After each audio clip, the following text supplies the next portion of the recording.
আসসালামু আলাইকুম ভিউয়ার্স, আমার নতুন আরেকটি ভিডিওতে আপনাদেরকে স্বাগতম। ভিডিওতে থাম্বনেল দেখে অবশ্যই বুঝতে পারছেন আজকে আলোচনার বিষয়টি কি। আমরা অনেক সময় যোগ বিয়োগ গুণন ভাগ এগুলো করার সময় আমাদের এরকম কলাম বরাবর এরকম যোগ বিয়োগ গুণন ভাগ টাইপ করতে হয়।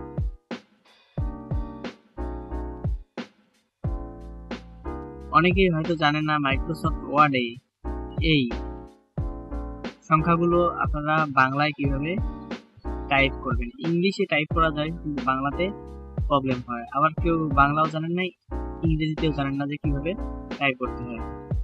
এই ভিডিওটি তাদের জন্য কোনো সূত্র ব্যবহার ছাড়াই আমি দেখাবো আপনারা কিভাবে এগুলো টাইপ করবেন। তো বন্ধুরা, কথা না বাড়িয়ে শুরু করা যাক।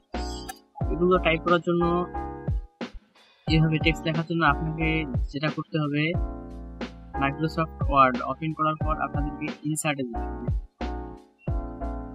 ইনসার্টে যাওয়ার পর এখানে দেখতে পাচ্ছেন ইকুয়েশন নামে একটা অপশন। এই ইকুয়েশন অপশনে ক্লিক করবেন। করার পর এখানে দেখতে পাচ্ছেন অ্যাকসেন্ট নামে একটা অপশন আছে। অ্যাকসেন্ট নামে অপশনে ক্লিক করার পর এখানে দেখবে ওভারবার এন্ড আন্ডারবার। আমি আন্ডারবারে ক্লিক করব। ক্লিক করার পর এখানে মনে করেন আমি 25 বিয়োগ 12, 25 থেকে 12 বিয়োগ করতে দিচ্ছি। তো আমি 25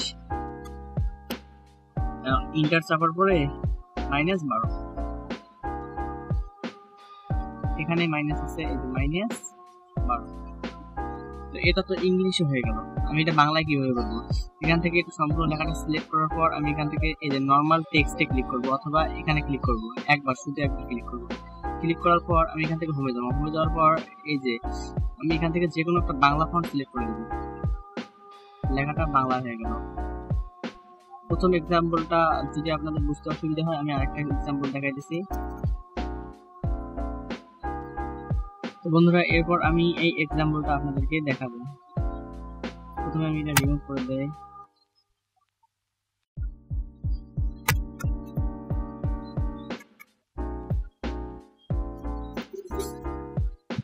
এরপর আমি আবার ইনসার্টে চলে যাব। ইনসার্টে যাওয়ার পর আমি ইকুয়েশনে ক্লিক করব। ক্লিক করার পর আমি অ্যাকসেন্টে যাব। অ্যাকসেন্টে যাওয়ার পর আমি আন্ডারবারে ক্লিক করব। ক্লিক করার পর আমি এরকম 3 সংখ্যার একটা অঙ্ক তুলব। দেওয়ার পর আমি ইন্টার চাপবো, আবার ইন্টার চাপবো।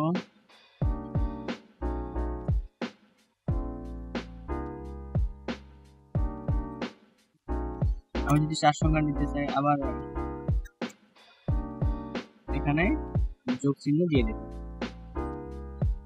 তো হয়ে গেল। এখন আমার এই সংখ্যাটা বাংলাতে রূপান্তর করতে হবে। এর সম্পূর্ণ টেক্সটটা ইংলিশে আছে, বাংলাতে রূপান্তর করতে গেলে আমাকে প্রথমে এখান থেকে নর্মাল টেক্সটে সিলেক্ট করতে হবে। এরপর আমাকে ফন্টটা পরিবর্তন করে দিতে হবে। ফন্টটা আমি পরিবর্তন করে দিলাম, এই যে আমার সম্পূর্ণ টেক্সটটা বাংলা হয়ে গেল।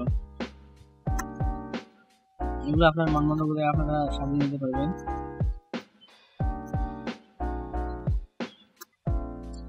এরকম ভাগের ক্ষেত্রেও ওই সেম পদ্ধতিটা আপনাদেরকে ব্যবহার করতে হবে।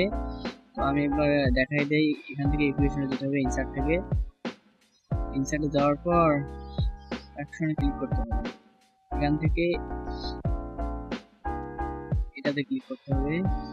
এখানে চিত্রের মতো করে দেওয়া আছে আপনারা কোন পদ্ধতিতে আপনারা কিভাবে টেক্সটগুলো নেবেন, কিভাবে আপনারা কোন অঙ্ক করতে যাচ্ছেন, ওই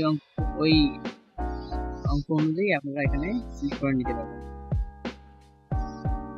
এখানে আমি মনে করেন 5, এখানে 2 দিতে যাচ্ছি, 5/2।